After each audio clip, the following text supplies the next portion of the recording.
Hello, today I'm going to talk about my upcoming magical membership workshop on divination and its particular use in healing and magic. It's particularly in healing people need ways of diagnosing better to actually understand what a person's needs are, the cause of the problems, and also the best methods of treatment that are actually going to work. So is this going to take the guesswork out of it and give you more accuracy? So first of all, I'm going to teach you how to use a pendulum, how to make the dowsing work for you, and provide simple charts that can help you diagnose in various ways to actually look deeply into the cause of a person's problem, look at all the possibilities, see what your person really needs, as well as locate the methods of healing that are actually going to work for them. We're going to extend this to actually other forms of magic.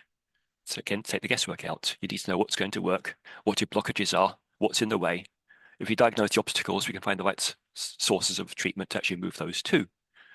We'd be doing things like understanding which spirit's going to help you, which law are working with you, which deity is going to work with you, to actually make sure it's a success. We can find your rate of success, what's in the way, how to improve that success, and what's going to work for you, basically.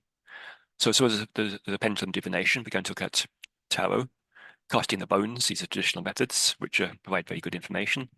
But of course, as questions come up, and you want to know anything particular, I'll find ways of giving you what you need. So if you have any particular questions, you can call to me before the workshop, and we can actually bring in what you need to understand this process of divination more fully. So if anybody wants to take the guesswork out of their work and improve the healing and the magic, you're welcome to join us.